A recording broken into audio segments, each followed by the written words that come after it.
মাহবুবের নিতু, লেখিকা ত্রিধা আনিকা, পর্ব ৪। আচ্ছা, এরকম প্রেমের নজির কি পৃথিবীতে নিতুরই? এরকম মাহবুব ভাই কি পৃথিবীতে শুধু তারই আছে? নিতুর এই ধারণাকে ১০০তে ১০০ ভাগ সত্যি করে দেওয়ার ঘটনা ঘটল এর কিছুদিন পরেই। দেশ থেকে পলাশ ফোন করে জানালো, জানিস নিতু, মাহবুব ভাইয়ের বিয়ের কথা হচ্ছে। রূপালী আন্টি তার ভাসুরের মেয়ে আখির জন্য আলাপ দিয়েছেন। আখি তো ডাক্তার। নিতুর গলা শুকিয়ে কাঠ হয়ে এলো। বিয়ে ঠিক হয়ে গেছে? ধুর, মাহবুব ভাই রাজি হলেই তো। তার মানে বিয়ে ঠিক হয়নি? আরে না, খালামণি বলেছেন মাহবুব ভাই নাকি তার পছন্দের কোনো মেয়েকে অনেক আগেই কথা দিয়ে রেখেছেন। এদিকে আখি তো হাতটাত কেটে কুটে একাকার। নিতু রাগ হলো খুব। কই, নিতু নিজে তো হাত কাটেনি। সে তো সবার আগেই জেনেছে মাহবুব ভাইয়ের পছন্দ কেউ একজন আছে, যার জন্য ইতরটা সবসময় উয়া করে মরছে। চাকরি বাকরি ছেড়ে দেওয়া একটা মানুষের জন্য হাত কেটে ফেলবার কি আছে? চাকরি বাকরি ছাড়া মানে? কে চাকরি ছেড়েছে? কেন, মাহবুব ভাই চাকরি ছাড়েননি? আরে না না, খালামণির অসুস্থতার সময় একবার ভেবেছিলেন ছেড়ে দেবেন, পরে তো সিদ্ধান্ত বদলালেন। নিতু ফোনের এই পাশে ঢোক গিলল। তুই সত্যি জানিস গো পলু? তো এই তো দুদিন আগেও তো কথা হলো আমার সঙ্গে। আমার ফর্ম ফিল আপ শুনে টাকাও দিলেন। বললেন বিদেশ মিশনে যাচ্ছেন, ইউএন থেকে। শান্তি মিশনে? সেরকমই তো শুনলাম। কবে যাবেন, ডে ঠিক হয়েছে? সেসব জানি না, তোর খবর বল, কেমন আছিস? ওখানে কে পড়লো? ধুর, ওরকম কিছুই না, পড়াশোনায় ব্যস্ত আছি খুব। আচ্ছা, ফুপি কেমন আছেন এখন? একটু ভালো আছেন। ইথিসার তো বাবু হবে, ও এখন এখানেই আছে। সে থাকায় একটু হেল্প হচ্ছে। এই নিতু, আমার কি মনে হয় জানিস, মাহবুব ভাইয়ের বোধহয় তোকে খুব পছন্দ। কি করে বুঝলি? আরে, মাহবুব ভাইয়ের সঙ্গে মানাবে এমন কাউকে তো আমি আশেপাশে দেখি না। একমাত্র তুই হলেই মানাবে খুব। আমি মাহবুব ভাইয়ের সঙ্গে মানাবো মানে? ছি, কি যে বলিস না তুই পলু। কেন রে, মাহবুব ভাই যদি তোর বর হয় তাতে খারাপটা কি আছে? ধুর, ধুর বলিস না। মাহবুব ভাইকে আমি একবার জিজ্ঞেস করেছিলাম তার পছন্দের মেয়ে কি করে। বলেছিলেন ফিজিক্সে পড়ে, ভীষণ ভালো ছাত্রী, তবে রাগ বেশি। তো তুইও তো ফিজিক্সে পড়িস নি তু। শোন পলু, দুনিয়াতে আমি একাই ফিজিক্সে পড়ি না, আর আমি ভীষণ ভালো ছাত্রীও না। আর আমার কি রাগ বেশি বল? বল, রাগ বেশি? পলাশ জবাব দিল না। ব্যাস, তারপর নিতু আবার রাতের ঘুম হারাম। শান্তি মিশনে গেলে অনেকেই তো গুলি খায়, মারা যায়। মাহবুবেরও যদি কিছু হয়ে যায়, যদি মাহবুবের দেহটাও পতাকায় ঢেকে দেওয়া কফিন হয়ে ফিরে আসে। ও মাই গড, ভালোবাসার মানুষকে নাকি পৃথিবীর সবথেকে সুন্দর অনুভূতিগুলো দেয়, অথচ নিতুকে কি দিল? দুশ্চিন্তা, দুশ্চিন্তা এবং দুশ্চিন্তা। ভালোবেসেও দমে টান, ভালোবাসা এড়াতে গিয়েও যাচ্ছে প্রাণ। অনেক ভেবে নিতু ঠিক করলো এবার আর মেসেজ নয়, সরাসরি কথা বলতে হবে। তবে সে নিজে কথা বলবে না, লারাকে দিয়ে মাহবুবকে ফোন করাবে। যে করেই হোক মিশনে যাওয়া বন্ধ করাতে হবে। লারাকে ফোন করার কথা বলতেই লারা খুব হাসলো। তুমি কি বাচ্চা? মিশনে গেলেই কি কেউ মরে যায় নাকি? তারপরও লাইফ রিস্ক তো আছে নাকি? একদম যাওয়ার দরকার নেই। তুমি শুধু ফোন করে বলবে, এই ছেলে শোনো, তুমি মিশনে গেলে আমি তোর সব কিছু নাই করে ফেলবো। এটুকুই, এটুকু বললেই হবে? যদি সে কথা না শোনে আরও ২-১ লাইন বলবে, আমি স্ক্রিপ্ট রেডি করে রেখেছি। শোনো নিতু, স্ক্রিপ্ট দিয়ে জীবন চলে না, লাইফ রিস্ক আমাদের প্রতি মুহূর্তেই আছে। হলে আমরা যে কোনো সময় যে কোনো জায়গায় মরতে পারি। এই যে এখানে বসে তুমিও মরতে পারো। এসব বাচ্চা বাচ্চা চিন্তা ঝেড়ে ফেলে দাও। তার চেয়ে বরং চুটিয়ে একটা প্রেম করো তো, মনটা ডাইভার্ট হবে তোমার। এই প্রেমিক তো তোমার এমনিতেও দরকার নেই। মরে যাক সে। সে মরবে কেন? তার হয়ে আমি শতবার মরব। বাবা, মরতে পারবে তবু একটা প্রেম করবে না?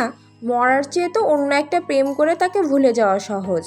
আমি আর জীবনেও কোনোদিন প্রেম করতে পারবো না লারা। আমার জীবনে আর কাউকে ভালোবাসা সম্ভব নয়। তাহলে এসব জেদ জেদ নাটক না করে বরং তুমি নিজেই ফোন করে দাও। বলে দাও, হে প্রেমিক, আপনার মৃত্যু চিন্তায় আমি অস্থির ও জর্জরিত। আমি কখনোই এটা তাকে বলবো না। তার সঙ্গে কথা বলতে আমার রুচিতে বাধে। কথা বলতে রুচিতে বাধে, আবার তার জন্য মরতে পারবে? এর চেয়ে হাস্যকর আর কি আছে বলো তো? তোমার প্রেমটা না জাস্ট অ্যাবসার্ড। এগুলো হয় নাকি? নিতু মাথা নিচু করে ফেললো। তার কান্না পাচ্ছে, খুব কান্না পাচ্ছে। কেউ কেন বোঝে না? মনের উপর তার কি হাত আছে? নেই তো। এই অবাধ্য মনের জন্যই তো তার এত কষ্ট। সেই কবে থেকে সে যে ভুগছে একমাত্র সেই জানে। লারা কিছুক্ষণ চুপচাপ বসে থেকে নিতুকে দেখল, তারপর গম্ভীর স্বরে জিজ্ঞেস করলো, তোমাদের মধ্যে আসল সমস্যাটা কি আমায় খুলে বলো তো? তুমি বলছো তুমি তাকে ভালোবাসো, সে তোমাকে ভালোবাসে না। আবার তুমি তার জন্য সারাক্ষণ চিন্তাও করছো, কিন্তু কথা বলছো না। তুমি আসলে চাওটা কি? আসলেই তো সে এত সিদ্ধান্তহীন কেন? সে এত দোটানায় কেন? লারা হাত রাখলো নিতুর কাঁধে। একদম নিশ্চিত হয়ে বলো তো তোমার কি চাই? নিতু অসহায় কণ্ঠে বলল, আমি শুধু চাই সে আমাকে ভালোবাসুক। সে আমায় অবহেলা করায় আমি যেমন কষ্টে মরছি ক্ষণে ক্ষণে, সেও যেন আমার জন্য কষ্টে মরে। আমি যেমন করে তাকে ভালোবাসি সেও তেমন করেই আমাকে ভালোবেসে কষ্ট পাক, ঘা হয়ে যাক তার ভেতর। ভালোবাসা চাও সেটা না হয় বুঝলাম, কিন্তু অবহেলার ব্যাপারটা কি রকম? সে আমার সঙ্গে কখনোই ঠিক করে কথা বলে না লারা। আমাকে নিয়ে মজা করে, কারণে অকারণে বকাঝকা করে, গুরুত্ব দেয় না একটু। পৃথিবীর সবার কাছে সে বেস্ট, আমার ক্ষেত্রেই ওস্ট। লারা বিস্মিত হয়ে তাকালো। বুঝতে পারছি না, আর একটু ডিটেলসে বলো তো। ধরো সে আমার সঙ্গে কখনো স্বাভাবিক ভঙ্গিতে কথা বলে না, সবসময় ইনসাল্ট করে, এটা পারি না ওটা হয়নি। আমি একটা ভালো গান গাইলেও বলবে, কানের পোকা তো তোর সুরের ঠেলায় আমার মাথায় উঠে গেছে রে নিতু, কি করি বল তো? লারা হেসে ফেলল। শুধু এইটুকুই? নিতু হ্যাঁ সূচক মাথা নাড়ল। তোমার যে ভালোবাসে না এটা কি করে জানলে? প্রপোজ করেছিলে? সুযোগই পাইনি, সে অন্য একজনকে অনেক আগে থেকেই ভালোবাসে। বুঝলাম, অন্য আরেকজনকে ভালোবাসার ব্যাপারটা না হয় তোমার হাতে নেই, কিন্তু বাকিগুলো কমানোর ক্ষমতা তো তোমার হাতে আছে।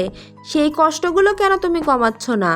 মানে মানে হলো অভিমানে পুড়ে পুড়ে এমন নীল হওয়ার চাইতে বরং এক কাজ করো, সে ঠিক যে যে ধরনের অবহেলাগুলো তোমায় করে, ঠিক সে অবহেলাগুলো তুমিও তাকে করো।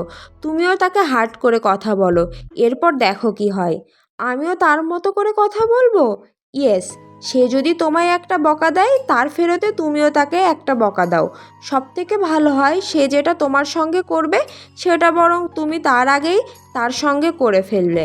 নিতুর ভেতরটা লারার কথার সঙ্গে সঙ্গে সায় দিয়ে উঠল।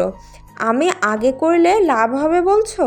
অফকোর্স হবে। আমার তো মনে হয় সে তোমার তার প্রতি মুগ্ধ মুগ্ধ হাবভাবটা বুঝে গেছে, তাই তোমাকে বেশি বেশি অবহেলা করছে। আর এজন্যই তোমার উচিত অ্যাক্টিভিটিসগুলো তাকে হুবহু ফিরিয়ে দেওয়া। 100 ধুত, এত অভদ্রতা কি ঠিক হবে? দেখো সে তোমাকে ভালোবাসে না, অন্য একজনকে ভালোবাসে, সুতরাং তুমি তাকে অবহেলা করলেই বা ক্ষতি কি? নাকি তুমি তোষামোদ করে তার মন পেতে চাও? ইম্পসিবল। তার মতো অমানুষকে তোষামোদের প্রশ্নই ওঠে না। তাহলে তো হয়েই গেল, ভালোবাসা যেহেতু পেলেই না, এবার তাকে কষ্ট দেওয়া যাক। Be inhuman to him, and sometimes inhumanity is the best humanity. পারবে না? অবশ্যই পারবো। নিতু সঙ্গে সঙ্গে ফোন করলো মাহবুবকে। মাহবুব ভাই ফোন ধরলো দুবার রিং হওয়ার পর। বোধহয় ঘুম ভেঙে ফোন ধরলো, গলার স্বর বসে নেতি আছে একদম। হ্যালো মাহবুব, তোর কি খবর রে? কেমন আছিস? মাহবুব ফোনের ওপাশে কি করলো কে জানে, তবে বেশ কিছুক্ষণ কথা বলল না। নিতু আবার বলল, তুই নাকি মিশনে যাচ্ছিস, গিয়ে কি করবি? দেশ উদ্ধার করা শেষ? তোর না আসলে দেশে কিছু করার কোনো মুরদ নেই। আমার তো মনে হয় যে অফিসারগুলো দেশে অকেজো সেগুলোই বিদেশে পাঠিয়ে দেওয়া হয়।